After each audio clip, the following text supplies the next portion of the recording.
Selamat siang Bapak Ibu dan teman-teman semua. Terima kasih sudah hadir kembali dalam acara Product of the Week hari ini. Dan seperti yang Bapak Ibu dan rekan-rekan lihat di layar monitor Bapak Ibu masing-masing, kali ini kita akan membahas mengenai produk Estorab dan juga Estorglass dari Denka. Mungkin kita langsung saja ke sesi kita kali ini. Sangat menarik sesi kita. Kita akan membahas salah satu produk unggulan dari Denka eStop, yaitu Estorab dan Estorglass. Nah, di sini juga kita seperti biasa di sesi Product of the Week kita selalu dibantu oleh Aztec Reviewer. Kita di sini masih dibantu oleh Mas Deka dari Aztec Tropis. Halo siang Mas Deka. Halo, selamat siang Mas Bayu. Selamat siang semuanya. Iya. Dan di sini juga kita kehadiran Pak Gandhi dari Denka eStop. Siang Pak Gandhi. Halo, siang semuanya. Ya, selamat siang. Dan mungkin untuk memulai acara, silahkan Pak Gandhi untuk bisa memperkenalkan diri Pak Gandhi sebagai apa di Denka eStop, dan juga sedikit share mengenai apa sih Denka itu. Silakan Pak Gandhi. Baik, terima kasih Mas Bayu, waktunya luar biasa nih, rame ya. Oke, perkenalkan saya Gandhi Widiarnoko. Saya dari PT Ihsan Trading Indonesia. Nanti kami jelaskan Ihsan Indonesia itu perusahaan apa. Ya, di Indonesia karena tadi ada 140-an produk kami membagi kategorinya ada sekitar 8. Ini baru untuk brand Estorab, belum termasuk brand Denka, dan kita ada divisi trading juga di Indonesia. Jadi yang umum kami di 8 kategori ini yaitu waterproofing. Banyak semua series kita punya waterproofing, dari membran, liquid, powder, semua kita punya. Admixture ada sekitar 16 varian admixture. Sealant-sealantan kita punya. Flooring juga kita punya. Growthing semua series kita punya, termasuk yang growthing resin, injeksi, atau yang powder untuk berbagai kebutuhan. Dan tentunya strengthening ada beberapa, cuman hari ini saya akan sampaikan terkait perkuatan struktur itu di 2 produk unggulan kami, yaitu Estorab dan Estorglass. Kemudian water stop kami punya juga beberapa, semua tipe water stop kita punya. Dan terakhir proteksi coating, ya ada beberapa, cukup melengkapi lah untuk proteksi coatingnya. Next. Baik, hari ini saya akan coba menyampaikan tentang strengthening. Ada aplikasi prosedur, mungkin juga nanti akan combine dengan videonya juga. Dan project reference barangkali butuh, kita ada listnya, kita udah list khusus untuk yang Estorab dan Estorglass. Dan software nanti mungkin nggak lama, saya cuman sekilas tentang software saja, di mana perkuatan ini kita bantu dengan menggunakan software khusus untuk menentukan berapa lapis kebutuhannya. Next. Oh, menarik ya Pak. Jadi kita bisa tahu kebutuhan ya Pak. Jadi sampai ke harga nggak sih Pak? Waduh, kalau harga kayaknya ada tim yang lain Pak. Oh, ada tim yang lain. Takut salah kasih harga Pak. Kita tunggu Pak Gandhi nanti. Siap.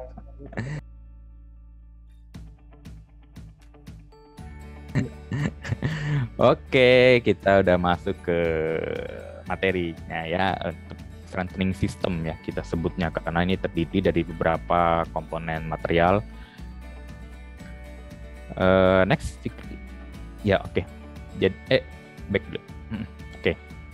Jadi saya jelaskan histori sedikit tentang carbon fiber, entah itu bahannya apa ya. Jadi sebenarnya pertama kali itu digunakan di salah satu gedung, saya lupa, di Amerika, itu 1984, di mana sistem wrapping ini digunakan di struktur bangunan tersebut untuk pertama kalinya, kalau nggak salah di Oklahoma. Kemudian di Indonesia masuk diperkirakan tahun awal 2000, dan itu sama, masih menggunakan bahan aramid yang warna kuning. Bisa dilihat di situ aramid agak gold, itu bahan aramid. itu sejenis Kevlar atau bahan anti peluru.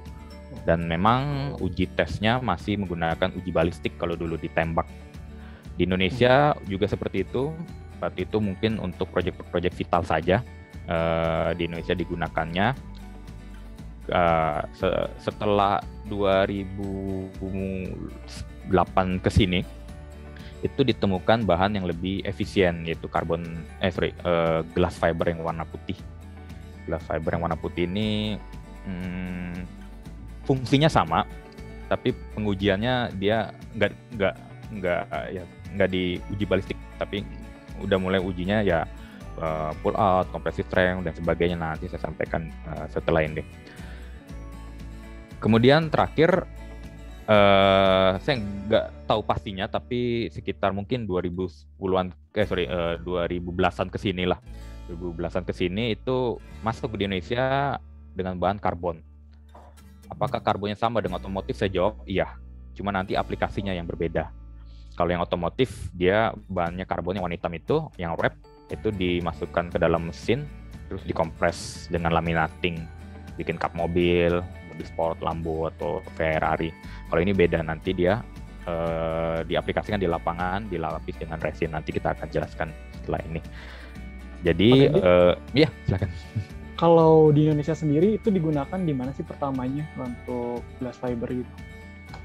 Sebetulnya gitu kan, kebutuhan akhirnya masuk ke Indonesia dari DNK sendiri gitu ya. Pertama digunakan itu di mana ya kira-kira? Baik, kalau pertama sama dengan di Amerika, itu masih menggunakan aramid dan di objek-objek vital saja. Mohon maaf saya tidak bisa menyampaikan secara detail, mungkin ya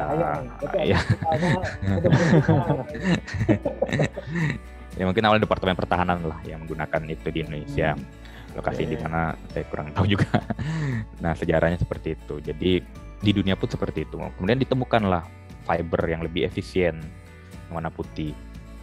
Dan kesininya karbon lagi tren kan. Nah, dan ternyata memang aplikasinya sama. Karbon dengan fiber itu sama. Cuman karbon itu punya plat. Jadi karbon hanya wrap yang kayak kain, ada yang platnya juga. Saya ada sampelnya ya. Atau kelihatan nggak? Oh. Nah, nanti saya tunjukin. Jadi bedanya sampelnya. Yang karbon sama glass itu tadi ya, yang karbon itu ada platnya, kalau yang glass nggak ada platnya gitu, Pak Gandhi? Ya, betul. Kemudian spesifikasi karbon dengan glass nanti di slide selanjutnya saya akan share ya, apa perbedaan karakteristiknya. Nah, karbon dan plat perbedaannya mungkin nanti aja deh. Perbedaannya paling di aplikasinya. Kebanyakan memang plat di mana dan sebagainya.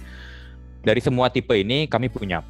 Sampai aramid pun kami masih punya. Kami bisa supply di Indonesia dan kami pernah supply di Indonesia. Oke, next. Itu semua ada ya Pak ya? Anggap apakah perlu inden kalau kita membutuhkan dengan varian tertentu gitu Pak? Baik. Atau semua ready gitu? Semua ready. Karbon ready, pelatnya juga ready, fiber ready, kecuali aramid. Aramid kita impor. Impor ya. Bayang gudangnya DNK di sini gede banget berarti ya Pak? Oh, iya karena ya lumayan besar. Cukup gede Mas Bayu, udah bisa main bola di situ. Main bola.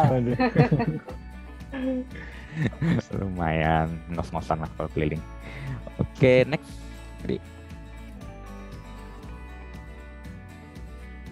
Kita ini ya udah masuk ke strengthening aja ya. Mungkin kalau ada ini ya, mungkin kalau ada yang kurang mau ditambahkan, mungkin ada yang lebih expert kenapa soal ini lebih ke teorinya sih. Kenapa sih kita butuh perkuatan ya? Ya mungkin kalau klarifikasi ini nggak ada masuk ya mohon maaf, tapi kami seringnya ya seperti ini. Pertama yang utama yaitu defect ya. Defect struktur. Kemudian paling sering nih arsitek nih dalam jalan tuh owner rubah desain plotnya berubah. Waduh. Tapi nggak apa, kalau dirubahnya dibayarkan nggak apa-apa tuh. Kemudian ya tadi defect struktur itu gempa termasuk ya defect. Iya, bencana alam ya. bencana alam, gempa, kebakar, itu udah jelas kan mengurangi mutu betonnya, otomatis butuh perkuatan.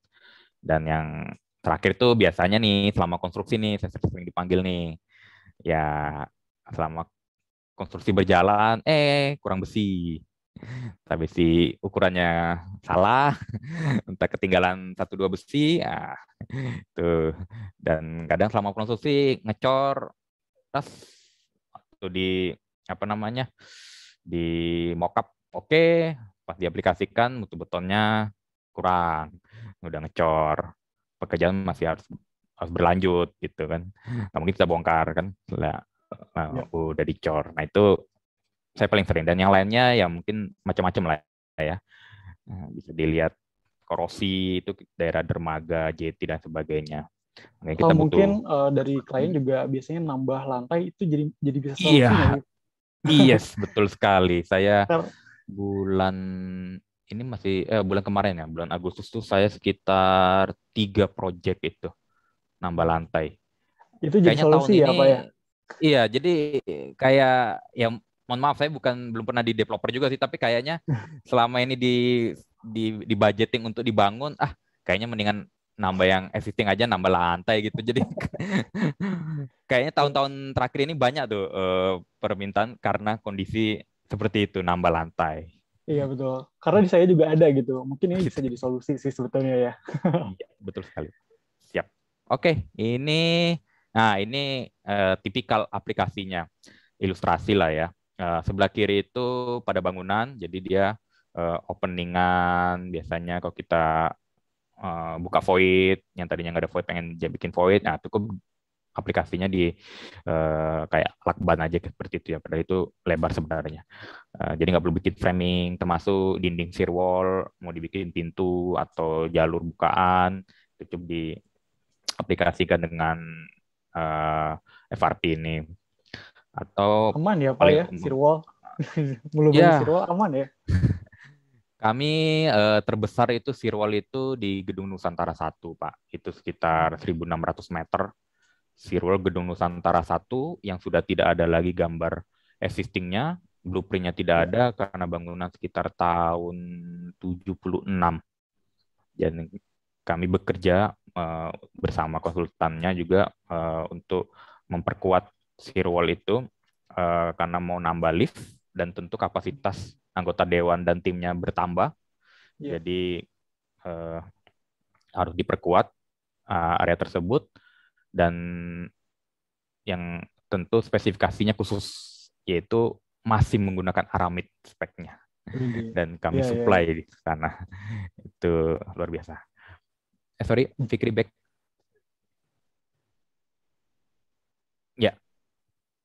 Ya, saya balik lagi ke sini. Yang silang itu jarang sih, itu partisi sih. Agak rugi lah kalau bata-bataan dikasih perkuatan seperti ini. Kecuali mau bikin penjara kali ya, mungkin bisa juga tuh. Lebih safety. Oke, yang sebelah kanan infrastruktur. Kayak kita paling banyak di infrastruktur. Kami sudah menjadi standar PU nasional, Kementerian PUPR. Spek kami sudah masuk di sana. Jadi saya paling sering memang ke daerah, terutama untuk perbaikan struktur pada jembatan dengan menggunakan carbon fiber. Terakhir saya ke Banda Aceh, saya udah ke Kalimantan, udah ke Nusa Tenggara Barat. Ya, tinggal Papua sama ini kita belum. Selebihnya kita udah pernah supply untuk infrastruktur. Banyaknya infrastruktur ya. Iya, memang betul sekali. Terutama bantuan dari Jepang itu udah pasti kita supply, seperti power plant yang di Asahan juga kita supply ke sama produk kita. Memang kita banyak main di infrastruktur selama ini. Baik, next. Oke, ini contoh, ini saya kurang tahu tadi gedung di Korea atau di Jepang ini habis kebakar. Di bawahnya yang kebakar. Jadi aplikasi perkuatannya ya karena hasil selama pekerjaannya saya nggak dapat fotonya nih, jadi saya anggap saya buat ilustrasi aja. Tapi ini gedung yang memang habis terbakar dan diaplikasikan. Kalau habis bakar tentu poros ya, Iya. jadi mutu beton berkurang, walaupun besi masih aman, mungkin masih tercover, tapi udah kehilangan strukturnya. Nah, ini bisa menggunakan. Next, ya ini kondisi di lapangan. Ini bisa menunjukkan bahwa aplikasi ini sangat simpel sekali.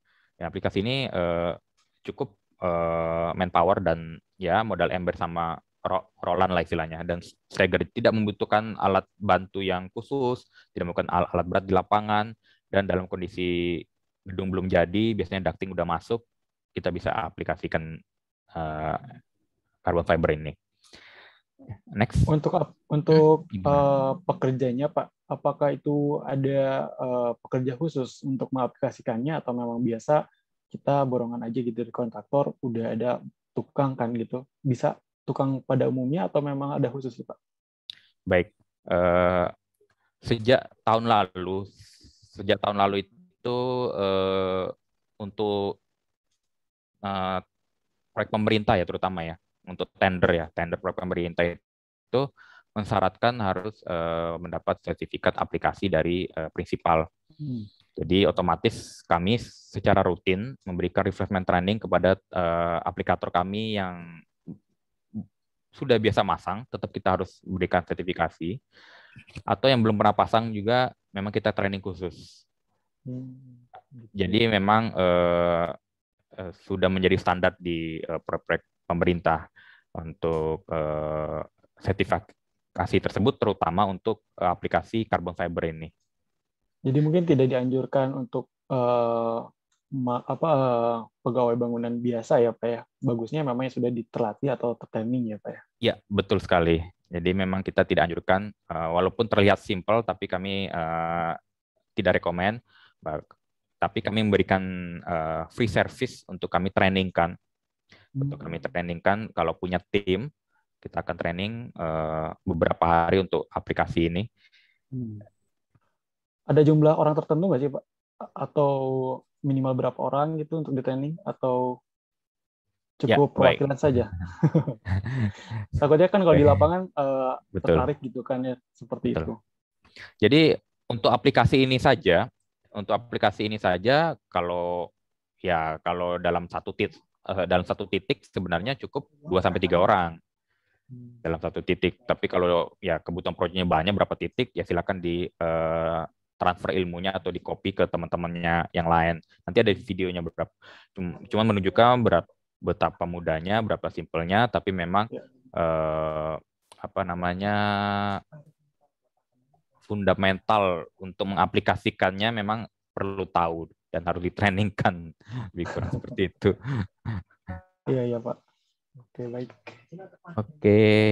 Nah, ini kondisi underground water tank.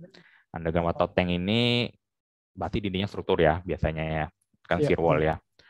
Nah, makanya kadang butuh perkuatan di situ. Ini bisa diaplikasikan, cuma bedanya dibanding yang tadi bangunan upper struktur, bangunan belum jadi, biasanya untuk menunggu resin kering itu paling nggak 1 hari. Karena kondisinya lembab, kurang cahaya, nah resin agak butuh waktu untuk jadi atau setting. Jadi untuk performanya dihitung di hari berikutnya. Berbeda tadi dengan kondisi di upper struktur, karena kondisi biasanya masih belum ada fasad, jadi angin masih masuk warawiri, kondisi juga panas, jadi dia resin cepat kering, hitungannya ya menit sampai 2-3 jam udah performa sudah bisa digunakan. Wow. Cukup cepat berarti Pak ya? Iya, cepat sekali ya. Iya, nggak perlu nunggu beton setting ya. Kuring 28 hari ya, itu 7 hari. Ini hitungan jam, cepat sekali. Performanya udah bisa. Water tank tuh bisa sampai besok, rasanya lama juga ya, karena kondisi ya seperti itu. Iya, kondisinya kadang cuma ada lubang tutupnya doang. Tapi kan, itu bisa dipercepat nggak sih Pak kalau yang di water tank itu? Atau memang udah pastinya di 1 hari? Kayaknya ada treatment khusus gitu. Kalau percepat mungkin ya, kami belum pernah juga, walaupun kami pernah aplikasi terakhir di Hotel Pasar Senen, Itu water tanknya juga di bagian water tank juga dan apa struktur ya water tanknya kami merekomendasikan 1 hari ya oke. Tapi kalau memang waktu itu mereka butuh sekian jam ya kami waktu itu rekomendasinya dryer. Jadi dilakukan dryer di site. Cuman akhirnya mereka ya ambil ya udahlah nggak apa-apa nunggu aja katanya. Nggak buru-buru juga katanya. Iya, terkait performa juga kali ya Pak ya. Jadi mungkin lebih baik menunggu 1 hari dibandingkan buru-buru tapi tidak maksimal juga ya Pak ya. Betul. Dan ya kebetulan juga itu lagi ngebangun Pak. Belum operasional gitu. Belum jalan gitu. Iya, iya. Kalau jalan mungkin ada pertimbangan lain lagi. Iya, Oke. Next mungkin. Nah, ini nih sebenarnya ya kembali lagi pada prinsipnya produk ini adalah produk struktural, produk perbaikan. Cuman dalam perjalanannya ini bisa diaplikasikan untuk ya teman-teman pasti teman-teman di arsitek pasti ya punya imajinasi atau desain struktur yang ya. Jadi kami yakin ini bisa diaplikasikan di desain-desain yang ekstrim dengan harapan bisa mensupport teman-teman arsitek biar lebih bersaing dengan arsitek dari luar. Jadi nggak usah khawatir, kita punya material-material untuk mensupport desain-desain yang luar biasa itu dari teman-teman arsitek nih. Apalagi cantilever yang panjang ya Pak ya. Iya, kita betul. Pasti nggak mau ada kolom dong di cantilever kita. Jadi itu bisa sangat disupport ya Pak ya untuk case-case seperti itu. Betul. Dan juga ini kebetulan ilustrasinya kebanyakan beton ya. Sebenarnya ini bisa diaplikasikan di baja. Wow. Baja. Resinnya ngebonding ke baja. Poinnya perkuatan baja ya Pak ya? Bisa, betul. Perkuatan di baja. Oke. Next, ya. Oke, ini ilustrasi di mana pada pekerjaannya bagian bawah sedang bekerja, di atas traffic jalan normal seperti gesernya tol Cipularang ya terakhir. Nah, ya, yang Cipularang. Ya kita ada bantu di sana juga untuk perkuatannya. Jadi traffic nggak ditutup ya waktu itu. Cuman mungkin truk besar aja dibatasin ya. Dikurangi saja ya. Iya, dikurangin. Dan juga perlu saya sampaikan, mungkin ada di sini ada teman-teman developer atau project owner di 2020 itu udah mulai mungkin sebelum pandemik ya, itu udah mulai di perkuatan dengan carbon fiber ini sebagai standar untuk valuasi aset bangunan. Jadi karena itu setelah diperkuat tentu umur bangunan akan lebih panjang. Jadi dari auditor bangunan itu bisa dijadikan acuan untuk meningkatkan valuasi dari bangunan existing tersebut. Dan di harga bisa mempengaruhi nilai dari bangunan itu sendiri dong Pak? Maksudnya dari betul. Dari oke. Contoh hotel mau dijual kan lagi terakhir-terakhir nih pandemi kayaknya di Bandung banyak tuh hotel dijual tuh. Jadi biasanya diaudit bangunan dulu berapa sih nilainya. Nah, udah perkuat belum? Nah, kalau udah diperkuat ada nilai tambah jadi mereka walaupun tidak menentukan harga tapi mereka bisa punya kesepakatan bersama antara calon penjual dan calon pembeli secara adil dan punya tolak ukur bangunan ini ke depannya bagaimana strukturnya, bagaimana itu. Dan yang pasti di proyek pemerintah sudah berlaku. Saya nggak tahu mulainya kapan. Contoh waktu yaitu Gedung Nusantara 1 seperti itu ada auditor juga. Jadi walaupun bangunan sudah 1976, tapi yang mengawasi kami ya salah satunya auditor itu karena dia akan menghitung aset di Senayan itu berapa setelah perkuatan. Kemudian di daerah terutama jembatan itu dihitung juga ternyata aset Pemda tersebut, jembatan-jembatan di daerah itu kalau udah diperkuat ya Pemda tersebut punya nilai asetnya bertambah tentunya. Dan makanya mereka rutin tiap tahun untuk melakukan perkuatan-perkuatan pada infrastrukturnya masing-masing. Itu Pak, kalau untuk perkuatan sendiri ada jangka waktu tertentu nggak sih Pak? Kayak misalnya bangunannya itu akan bertahan sampai berapa lama gitu? Untuk perhitungannya gitu. Ada nggak Baik. Pak? Atau namanya? Mungkin Sebenarnya saya menambahkan pertanyaan Mas Deka, Pak Gandhi. Jadi saya pengen tanya juga, kalau untuk bangunan baru diaplikasikan wrapping ini dari Denka dan kategori renovasi, mungkin seperti kayak yang gedung Nusantara 1 gitu, itu ada penambahan, ada apa namanya, jadi terhitung nggak kalau dari Denka sendiri bangunannya jadi berapa lama gitu Pak? Iya. Baik, pertanyaannya luar biasa ya. Saya coba. Apa? Jam-jam segini jam rawan, tapi saya jadi melek gini ya pertanyaannya. Oke, jadi kalau mau merunut ke dulu, jadi kita tuh biasanya terima tuh dari konsultan struktur. Oke. Ya, kita nggak boleh mendesain. Karena saya walaupun teknik sipil, saya nggak punya lisensi untuk desain. Perusahaan saya juga bukan konsultan, jadi kita nggak punya lisensi. Jadi kita terima dari konsultan struktur. Nah, konsultan struktur itu cuma nyampe ke saya aja, oh ini kurang sini, kurang ini, kurang mutu beton, kurang ini. Terus kadang saya diskusi kan, kenapa kurang? Nah, baru tuh dia bilang, karena kami menghitung bangunan ini untuk sekian tahun. Kami menghitung bangunan ini karena berubah fungsi. Kemarin sekolahan, terus di Kalimantan itu kemarin sekolahan, terus lantai atasnya menjadi aula. Mereka kan melakukan perhitungan, itu konsultan strukturnya biasanya. Jadi ya saya terimanya seperti itu. Tapi kalau berdasarkan standar bangunan di Indonesia itu seumur bangunan itu kategorinya di 50 tahun ya.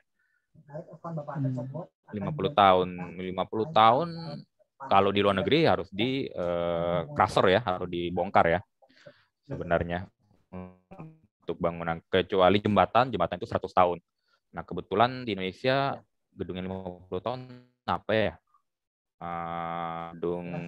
Gedung yang masih ada lantai 13 tuh.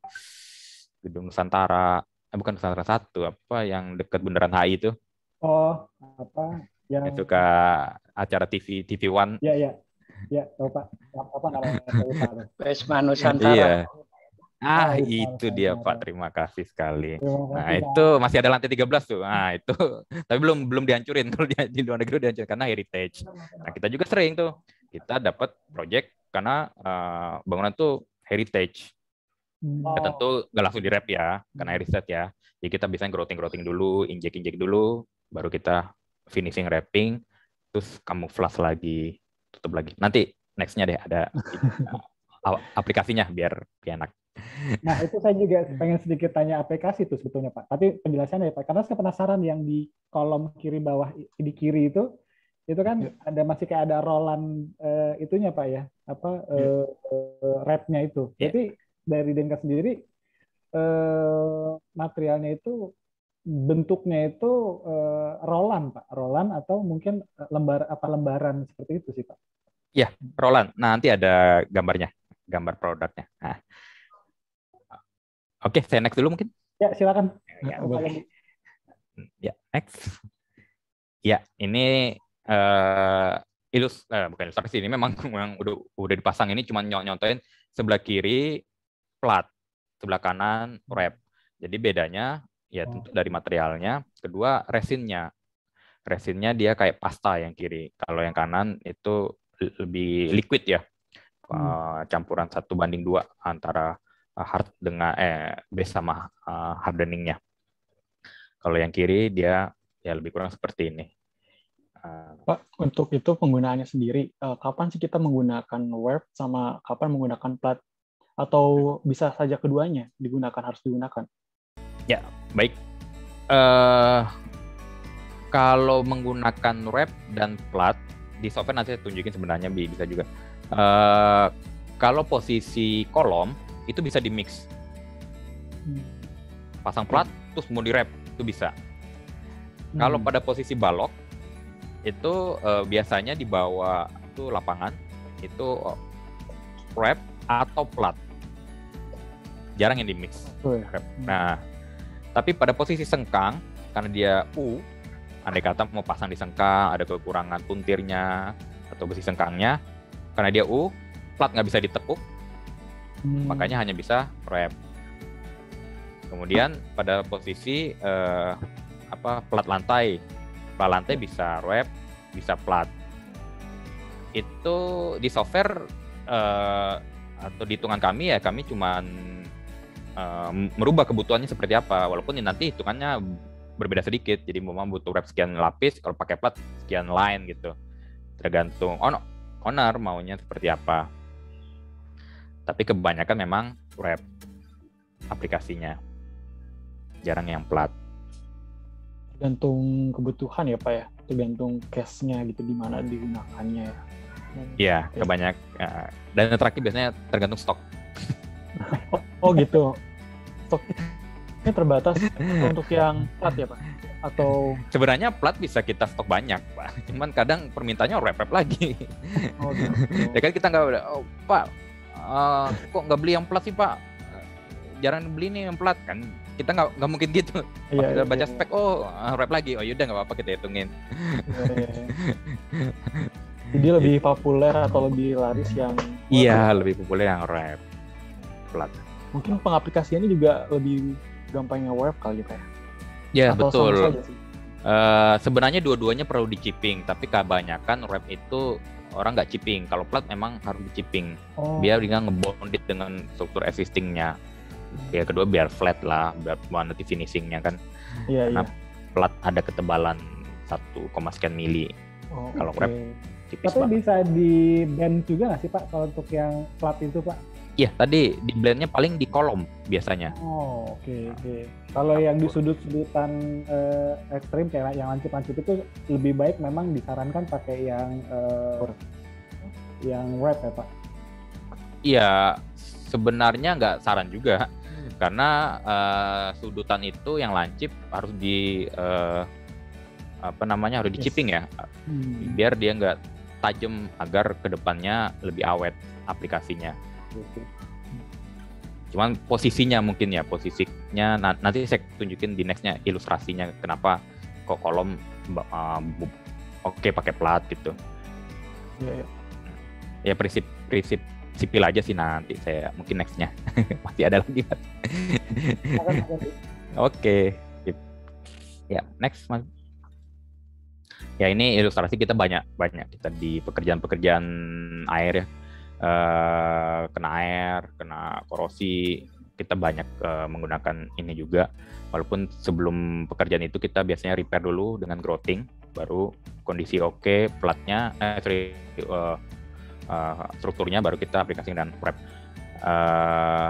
Kita ada resin underwater, jadi resinnya, aplikasi ini bisa dibawa, yang penting resinnya sih, tipe resinnya yang menentukan. Oke, next.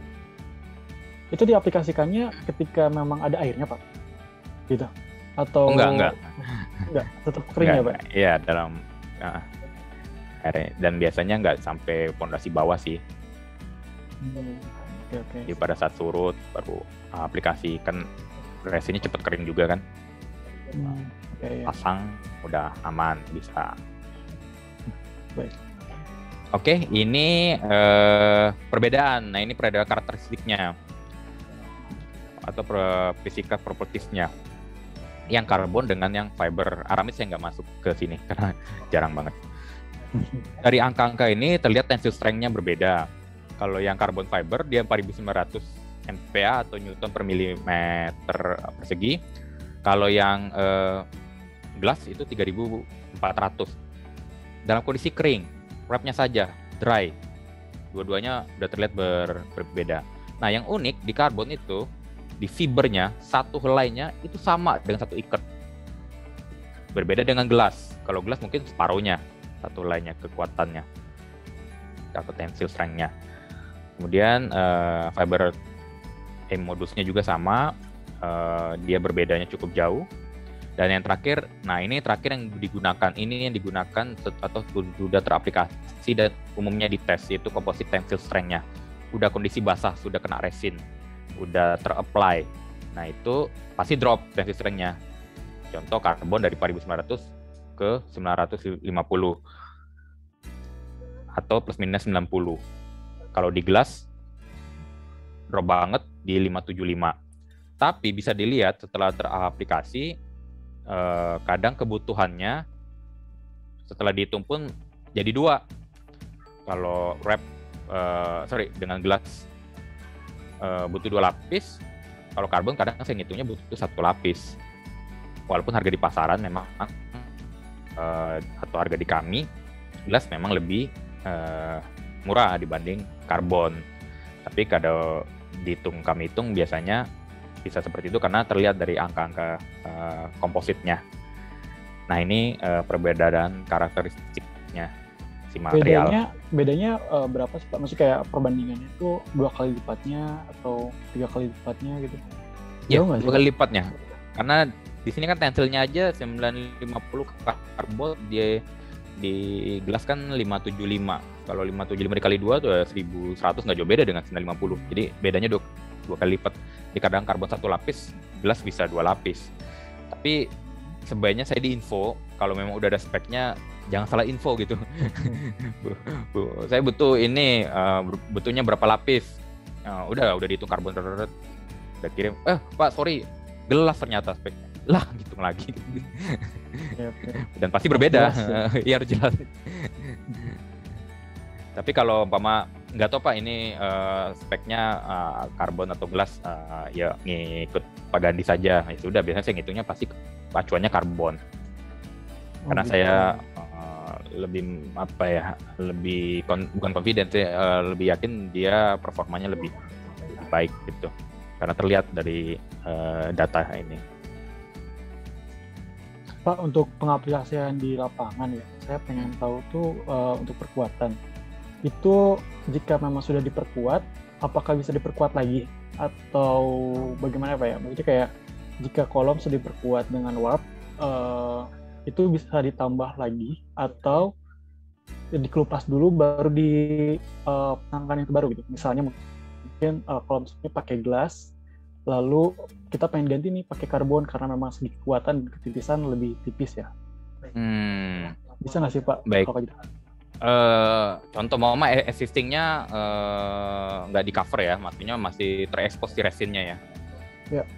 Ya memang tantangannya di situ. Kalau udah jadi atau udah setting si resinnya yang existing, mau di resin lagi tuh sulit Pak. Jadi kan kita mau lapis lagi pasti kita resin lagi ya. Nah, dia nggak ngebonding. Nah, di situ yang jadi tantangan yang sulitnya. Walaupun saya belum pernah dapat case seperti itu, cuman saya yakin pasti harus dibongkar dulu yang existing. Karena dia sulit ngebonding yang existing. Tidak bisa ya, Pak ya? Ya, boleh dibilang kayaknya nggak bisa.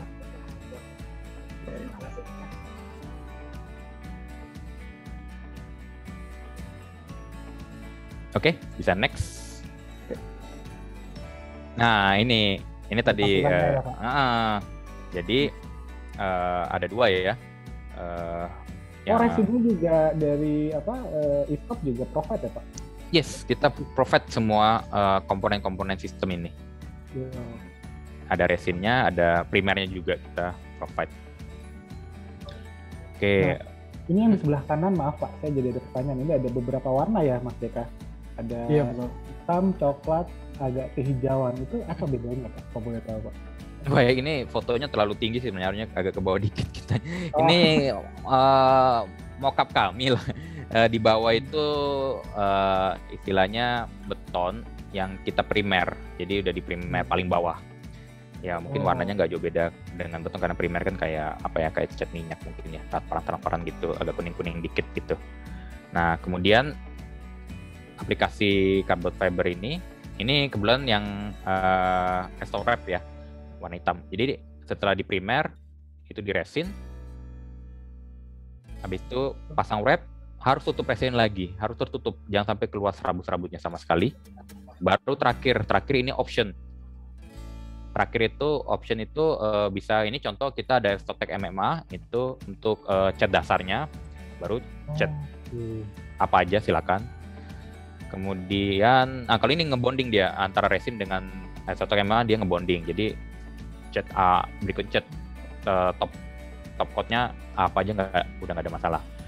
Atau pengen di mortar, jadi resin terakhir dikomprot, besoknya di mortar. Atau pengen di keramik, tutup keramik bisa dikomprot, besoknya pasang keramik. Ataupun pengen diekspos, pengen terlihat seperti itu aja, hijau seperti itu pun nggak ada masalah, resinnya stabil. Iya. Kalau untuk cat dasar itu Pak, apakah memang harus pakai MMA itu atau memang bisa pakai cat pada umumnya sih Pak? Ya karena kami sudah meng-R&D-kan produk kami, resin dengan Estotec MMA ini yang paling ngebondingnya memang Estotec MMA ini Pak. Kalau yang produk lain ya kita nggak tahu performanya seperti apa. Ya, tapi mungkin kan maksudnya catnya bakal nempel di resin di yang gratis itu. Ya nanti catnya nggak ketemu resin, catnya ketemu Estotec MMA. Oh ya. Jadi nggak bisa ke resin langsung ya kalau memang? Iya nggak bisa. Cat apapun nggak bisa, dia harus kasih cat dasar. Oke, baik. Layer. Oke, next. Nah ini udah ke aplikasi, mungkin enaknya video aja kali ya. Ya, silakan Pak. Biar ini ya, boleh Pak Mas Fikri tolong dibantu. Mohon izin saya minum ya. Ya, berarti seru juga ya Pak, karena mungkin zaman sekarang kan lagi tren tampilan-tampilan yang karbon gitu kan, karena apa-apa sedikit karbon sekarang. Nah ini sebetulnya terekspos pun malah jadi menarik ya Mas Deka ya. Iya, jadi aksen tertentu ya Pak ya. Betul. Ya memang kedepannya kami ada rencana mau memasukkan resin transparan karena melihat dan itu original brandnya Denka, resin transparan itu. Tahun ini lagi R&D salah satunya, kalau memang permintaan dari arsiteknya cukup lumayan ya kita pasti akan provide, dan mereka itu ready ada di Jepang.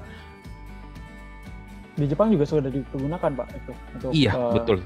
Itu. Di Jepang digunakan dan rata-rata pakai fiber, kan nggak seru juga kalau ini, soalnya tujuannya transparan itu dengan fiber kita bisa kontrol keretakan sepanjang bangunan itu.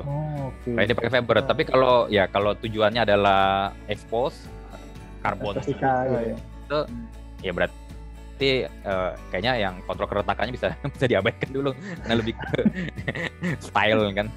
Tapi kita ada rencana memang masukkan dalam waktu dekat resin transparan. Tapi kembali lagi ke tim arsitek, kalau memang mencepatkan itu oke, kita akan ready. Iya. Ada itu ya, manfaat khusus ya ternyata ya, bisa melihat keretakan. Yes, kalau di sana seperti itu Pak. Orang bangunan itu memang, dan juga mungkin confident ya. Contoh kalau di jalan mereka ada kontrol keretakan itu orang Jepang tuh infrastruktur tuh mereka confident tuh jalan di terowongan contoh. Jadi ini terawat bagi mereka. Ya kalau di kita mudah-mudahan culture itu tumbuh, kami berharap. Iya. Ya, oke baik. Sudah siap mungkin videonya? Ya, silakan. Ini atau Pak Fikri? Iya Pak.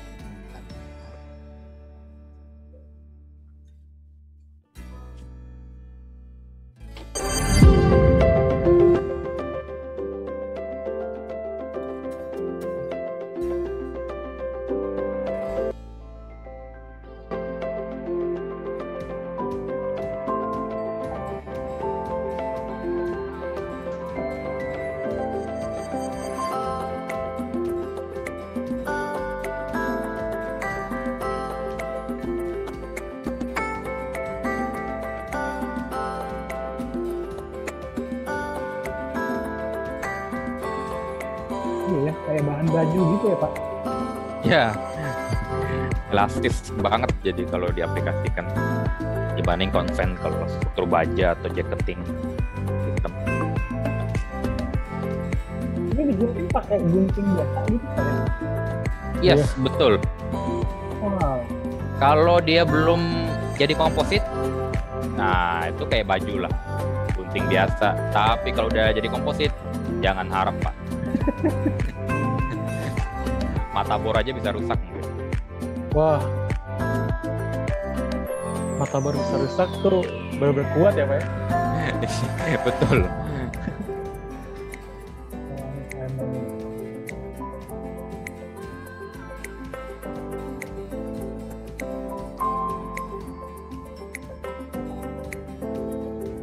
Ya ini primer, komponen A, B, campur. Itu primer penting ya, sobat-sobat profesional semuanya.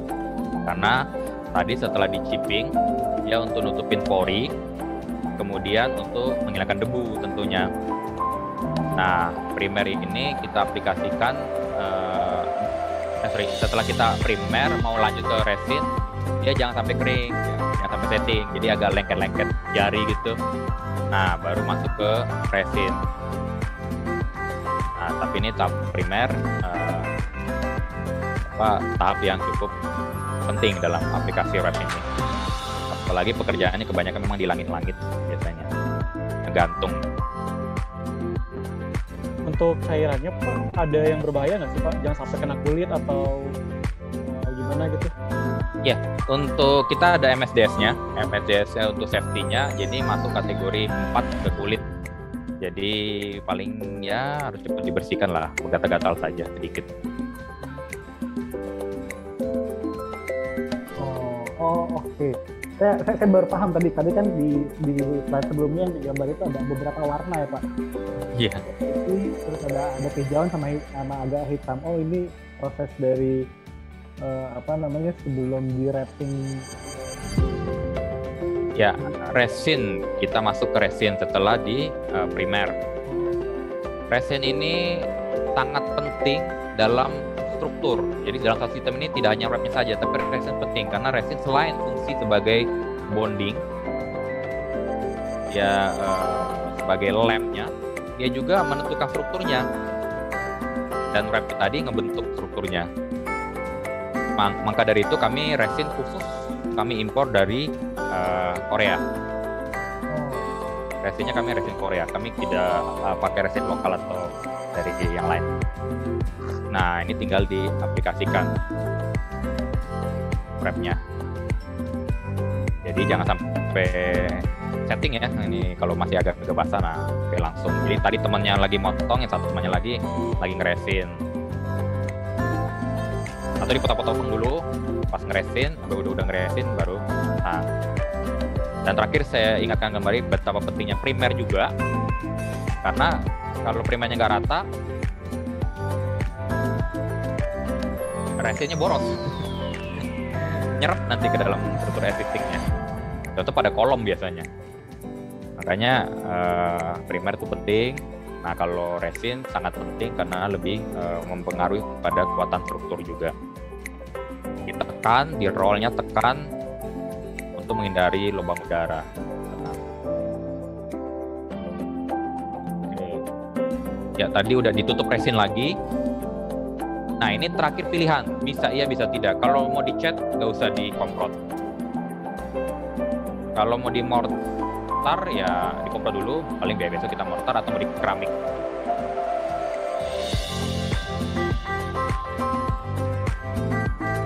Ini kita plat lantai bagian bawah itu kami terakhir yang besar itu 2.500 meter di proyek Kimia Farma Banjaran. Nanti ada fotonya. Hasil akhirnya udah nggak kelihatan sekali karena dicat. Keluas itu warnanya putih aja, benar-benar nggak kelihatan. Ini masih ini kayaknya mau di kim coat kayaknya nih finishingnya.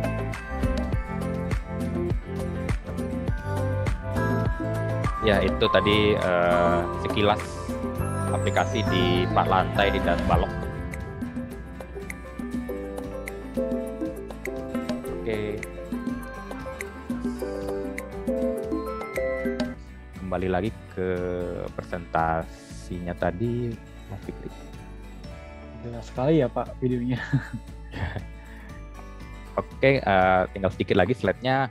Mungkin saya next aja nih, urutan tadi udah saya jelaskan dan ada videonya. Nah ini kondisi, next Fikri. Nah, ini sebaiknya dirapikan dulu, maksudnya kalau dia ada retakan, mau di grouting dulu, nah di crusher dulu mungkin, baru di grouting, habis itu baru wrapping, kemudian coba next. Nah, kalau dia spelling, di mortar dulu, baru di wrapping, ini masih tatap persiapan. Kalau ada retak di bawah 1 cm atau di atas 0,2 mili, mungkin bisa diinjek dulu. Kami punya semuanya, injeksi untuk beton. Untuk retakan dalam beton kami punya.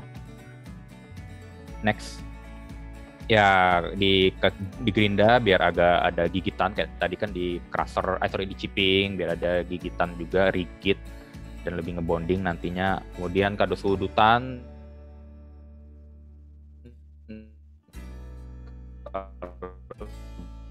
bisa ya jadi nggak awet aplikasinya. Ya, next. Ya, kalau lembab di dryer. Oke, berikutnya ya ini tadi udah ya primer, agak kuning-kuningan. Next. Nah, ini tadi udah primer, temennya satu mau motong, berarti ini di resin. Next. Oke, tinggal aplikasi, wrap, nanti tutup lagi dengan resin finishingnya. Nah, yang perlu diperhatikan, sambungan pada ujung itu minimal 10 cm ujung. Jadi pegangan tangan ujungnya itu 10 cm minimal. Kanan kirinya nggak perlu. Oke, next. Nah, ini opsi pilihan. Kalau mau di coating, kami menyarankan menggunakan ketek MMA sebagai cat dasar. Kalau tadi mau di mortar atau mau di keramik, ya berarti di komprot saja. Oke, next. Ya, ini beberapa contoh saja. Mbak foto banyak banget sebenarnya. Cuma ini contoh, kalau mau di-expose ya pada balok ya seperti ini. Kadang mungkin mau di plafon kan, jadi nggak perlu ditutup lagi. Ya udah, di-expose aja nggak ada masalah, akan awet sama sumber bangunan. Kemudian kalau mau ditutup ya tadi ya stop MMA jadinya nggak kelihatan, memang kamuflas sekali. Tinggal dicat yang kolom atas kanan, itu yang sebelah atas kanan. Nah, ini juga pada kolom sebelah kiri, yang tengah juga kalau dicat ya memang nggak kelihatan. Nah, ini yang kanan ini sekarang ini kondisinya dicat, jadi nggak kelihatan banget kanan bawah ini yang pada plat lantai. Jadi ini kita di Kimia Farma Banjaran 2.500 meter.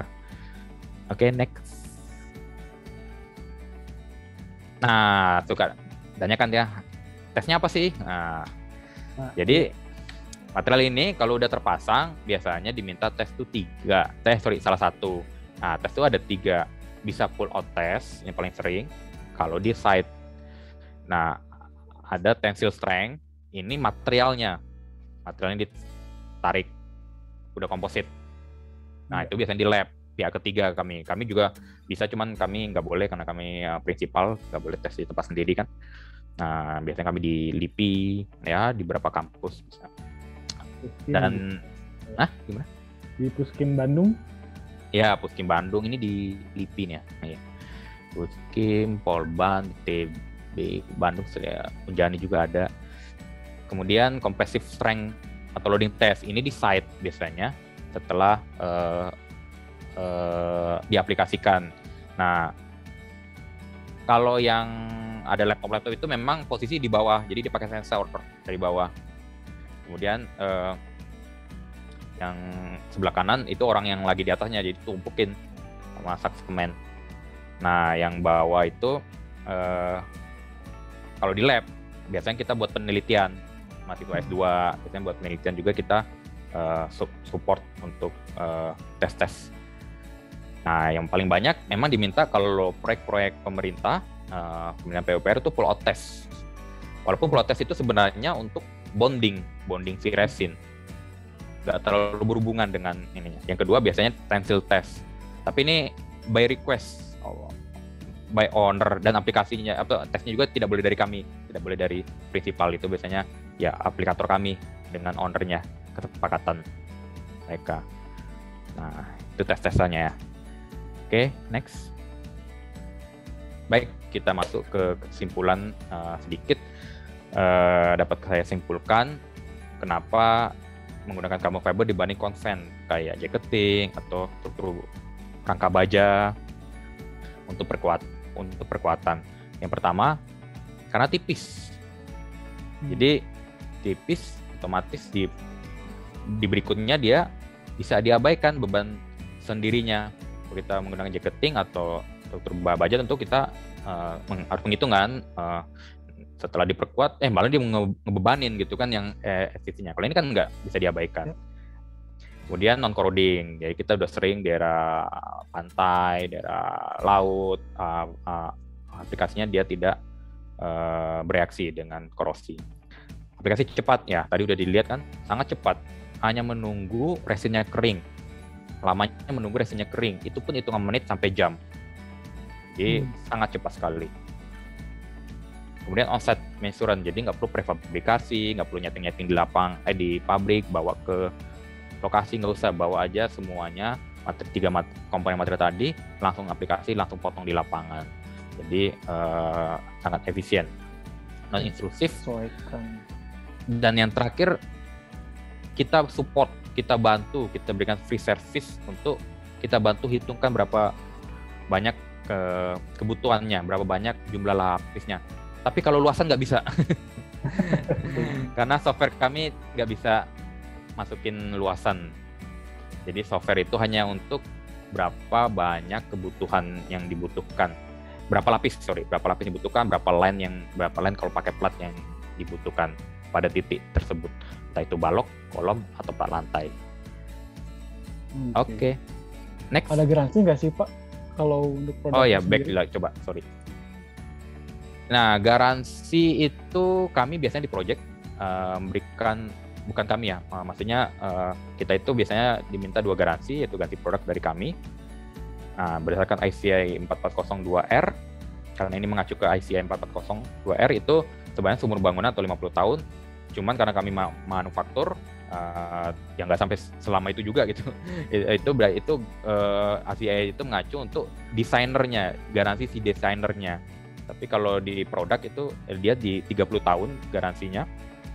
Wow. Nah, aplikator memberikan garansi pemasangan atau terpasangnya. Jadi nggak boleh kelihatan tuh selama pemasangan wrapnya kelihatan atau ada yang lepas. Nah, itu garansi si aplikator di situ. Nah, itu kesepakatan antara mereka dengan owner, dan itu beda-beda. Ada gagal garansi nggak sih Pak? Maksudnya Alhamdulillah sejak 2011 kita belum pernah ada klaim satupun dan bisa dicek. Benar-benar terpercaya ya Pak ya? Iya, alhamdulillahnya. Dan jangan sampai ya. Saya jadi pengen ada tanya juga nih ke Pak Gandhi. Ini kan kita ngomongin 2 nih Pak ya. Satu ada yang Estowet sama Estoglass. Berarti ada yang fiber carbon fiber dan fiberglass gitu ya Pak. Nah, itu kalau dari DNK sendiri atau dari Pak Gandhi sendiri, ada nggak sih Pak masukan dari Pak Gandhi gitu, kapan yang fiber cocoknya ini disaranin pakai fiberglass gitu, atau mungkin sebenarnya bangunan ini pakai yang carbon fiber seperti itu? Kalau pilihan saya sih selama ini nggak pernah ngasih pilihan sih. Cuman memang saya lebih ke karbon, bukan karena stok juga, karena gelas kami juga stoknya sangat banyak sekali. Karena karbon itu rata-rata saya menghitungnya tuh lebih mungkin orang akan melihat fiber lebih murah, tapi per se itu kadang bisa butuh lebih banyak, jauh lebih banyak, 2 kali lipat gitu, lebih banyak dibanding karbon dengan harga yang mungkin nggak terlalu jauh mungkin ya, karena saya nggak tahu harganya berapa pastinya. Jadi kadang menurut saya lebih efisien karbon, makanya saya selalu menyarankan di karbon. Tapi kalau dari sisi kekuatan sama aja sebetulnya Pak ya? Ya, kekuatan sama aja Pak. Tadi data itu menunjukkan kekuatan si A, si A-nya karbon, si B-nya fiber. Dengan perbedaan kekuatan itu, kan saya nanti menghitung. Kalau pakai A udah jelas tuh dia butuh data tuh 1 lapis, butuh kapasitas kuat tekannya sekian. Tapi pas saya switch ke fiber kadang 2 lapis. Oh, oke. Ya. Paham. Tapi kalau garansi sama. Oke. Oke, baik. Terima kasih Oke. Pak Gandhi. Silakan, Pak, lanjut, dilanjutkan, baik. Pak. Ya, ini slide berikutnya. Nah, ini kami sejak tahun lalu sudah ada development lah. Jadi kami bekerja sama dengan beberapa institusi. Kita udah MOU dengan Polban, Politeknik Negeri Bandung, dalam berbagai hal terkait pengembangan produk, terkait brand kami juga, menguatkan kerjasama karena antara Indonesia dengan Jepang juga. Kita disupport dengan dari kedutaan dan JIK. Bilang Politeknik Negeri Bandung adalah politeknik yang cukup ternama di Indonesia, dan juga kebetulan Direktur Polban juga dia grup di kedutaan Jepang juga. Jadi kami melakukan kerjasama banyak hal, termasuk pengembangan produk dan program tentunya. Kemudian ada dengan konsultan, salah satu konsultan besar di Indonesia. Maaf, nggak boleh sebut nama. Tapi kalau kami juga membuka, silakan teman-teman konsultan ingin ya kita lebih konkret kerjasamanya, boleh kita bahas setelah ini. Hubungi kami, nanti kerjasamanya seperti apa. Kami masih sangat terbuka dengan teman-teman konsultan arsitek atau konsultan struktur. Dan yang paling bawah itu ya itu hasil joint research juga, ada beberapa program rumah RISA itu kalau nggak salah, untuk dengan Kementerian Pemukiman ya, PUPR ya juga ya sekarang ya. Jadi program rumah murah tapi dengan sistem precast, rumah massal gitu. Kita support untuk grouting, patching dan admixture-nya. Wow. Oke. Ini masih terus berjalan, jadi kita masih open, masih sangat terbuka sekali dengan teman-teman konsultan ini. Next mungkin. Oh ya, oke, mungkin itu saja pemaparan dari kami. Jangan lupa cek website kami banyak produk yang unggulan yang lain. Ada YouTube channel, bisa buka di Sun Trading Indonesia. Dan kami udah ada LinkedIn-nya juga yang selalu update tiap minggu. Untuk teman-teman bisa subscribe YouTube kami, atau buka LinkedIn kami, atau hubungi saya di nomor tersebut kalau mau tanya-tanya tentang perbaikan struktur, silakan, terutama carbon fiber. Ya.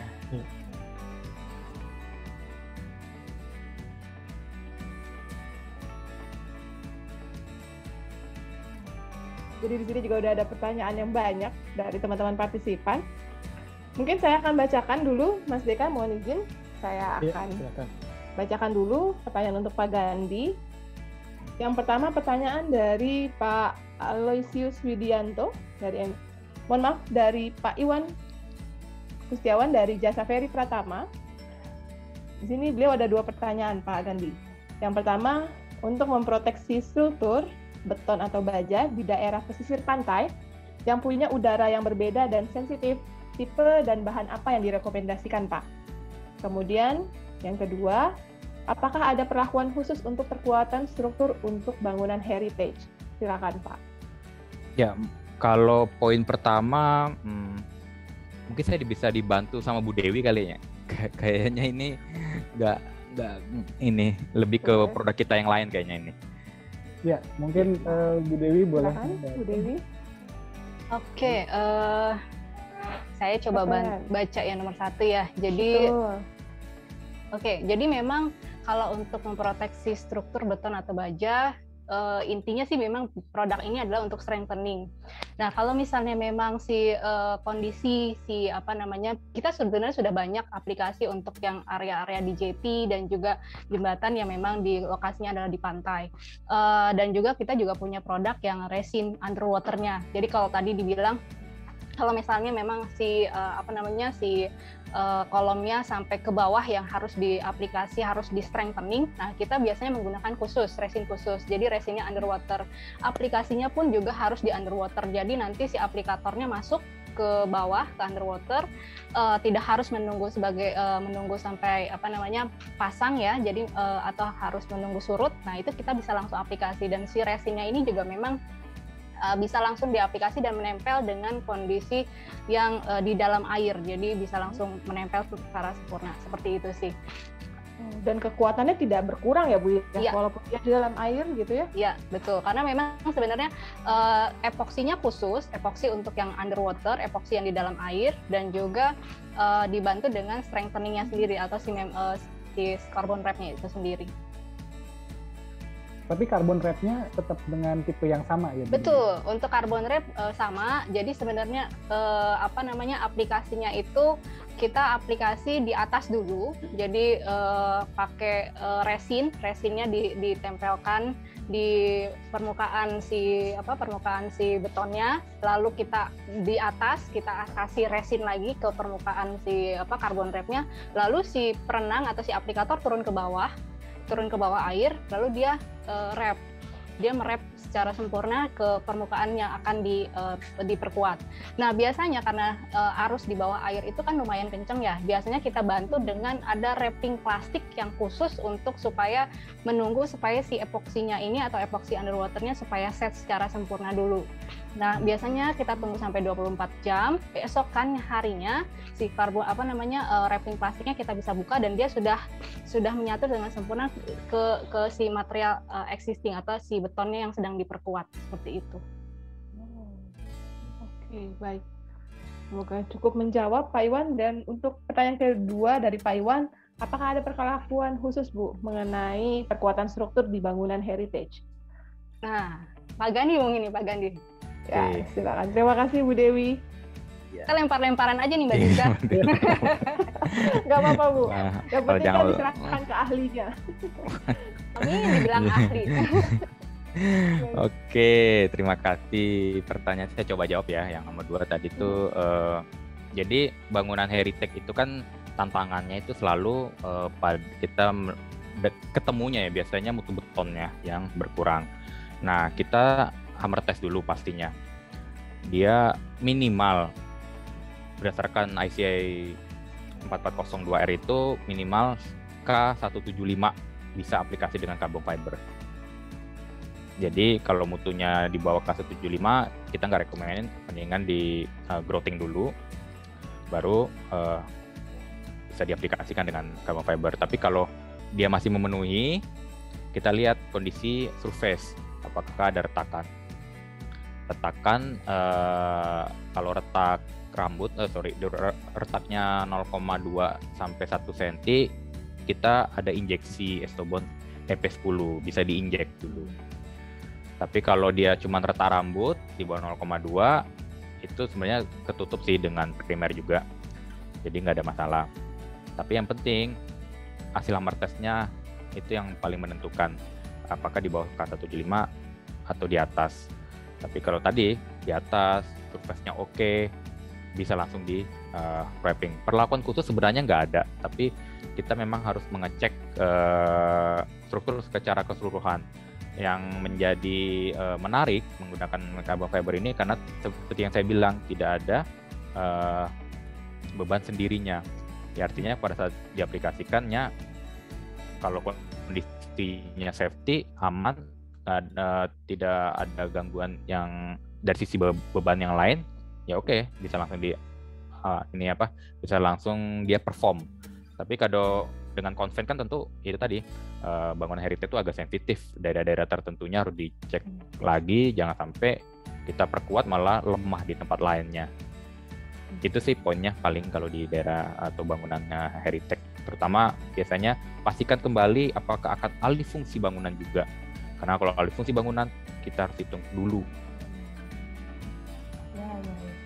Demikian. Berarti mempengaruhi juga misalkan dari bangunan heritage itu lebih dialih fungsikan dan lebih aktif, jadi dia harus dicek juga perkuatan struktur lainnya ya Pak? Ya, sebaiknya memang seperti itu. Tapi kalau alih fungsinya masih istilahnya pembebanannya tidak terlalu pembebanannya tidak berubah drastis, bebannya masih sama kayak dulu waktu didesain si bangunan itu tersebut, Kemudian struktur keseluruhan tidak ada yang kurang tidak ada yang kurang kapasitas strukturnya, baik di kolom, di plat atau di balok. Ya paling tadi kita lihat kita cek mutu betonnya di mana yang kurang. Saya yakin kalau Heritage itu pasti dia akan selisih karena sekian puluh tahun bangunan itu berdiri, itu pasti yang paling pertama terlihat itu di mutu beton yang akan berpengaruh berkurangnya. Iya, demikian. Terima kasih Pak Gandhi. Mungkin Pak Iwan ada yang mau ditanggapi, boleh mengaktifkan audionya Pak, silakan. Ya dikit Mbak Ajija. Silakan Pak Iwan. Yang kalau Heritage itu berarti ya harus didampingi dengan yang punya kewenangan ya Pak, berarti pendamping gitu. Jadi jangan sampai ada beberapa bagian yang merusak atau gimana gitu.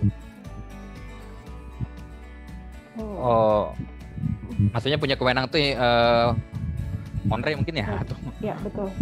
Owner ya, iya. Owner ya. gitu ya Pak Iwan ya, atau mungkin ya. Departemen gitu ya. Untuk Heritage sih biasanya seperti itu.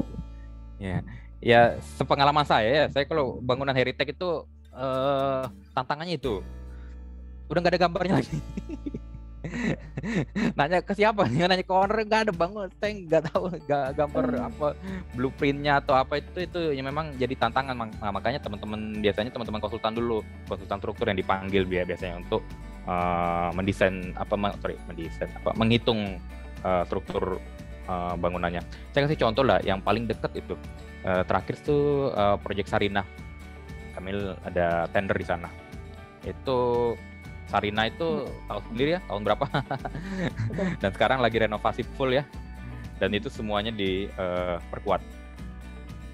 Tendernya itu bukan tender pasang, tender design and build. Jadi kita hitung dulu. Karena kalau saya bilang kalau kita menghitung kita dikasih data dong, maksudnya gambar existing dan sebagainya. Kalau ini nggak ada Pak. Ini bangunan sejak 1976. Iya, kita itulah 76, 78 gitu. Nggak ada itu dari MK-nya gitu. Jadi ya apa yang harus kami lakukan? Iya, makanya tender ini design and build. Jadi Bapak kan cari konsultan struktur dulu. Konsultan struktur, Bapak cek besinya berapa, baru Bapak hitung dengan berapa lapis.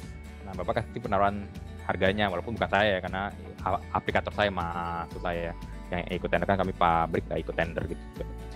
Nah jadi memang tantangannya seperti itu. Kadang kita ke owner pun mereka nggak punya ini, pokoknya ya udah ini bangunannya bangunan lama sekian, saya nggak tahu, tolong dicek. Nah itu biasanya teman-teman konsultan struktur tuh untuk kamar tes,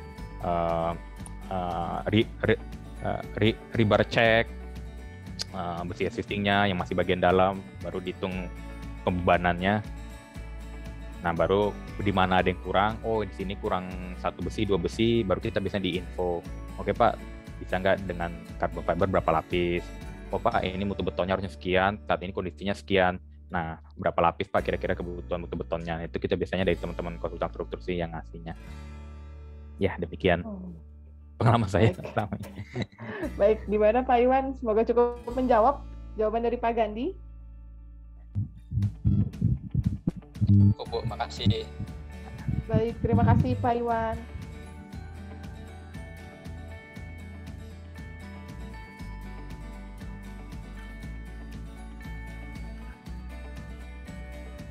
Go Pro with Katalog Pro. Katalog Pro. Terima kasih. Terima kasih Bapak Ibu. Terima kasih Bapak Ibu dan rekan-rekan, dan sekali lagi terima kasih kepada Pak Gandhi, Bu Dewi, Nagosang, Om Nosang, Pak Fikri, dan tim dari Hisan lainnya, dan juga terima kasih kepada Mas Deka yang sudah mewakili partisipan mengulas produk dari Hisan, dari DNKS Top. Baik, terima kasih, dan jangan lupa untuk terus saksikan program Katalog Pro lainnya. Setiap hari Rabu jam 2 siang kita ada Product of the Week, kemudian hari Jumat jam 2 siang kita ada Pro Talk. Sampai bertemu kembali, sampai jumpa. Assalamualaikum warahmatullahi wabarakatuh. Selamat sore. Selamat sore.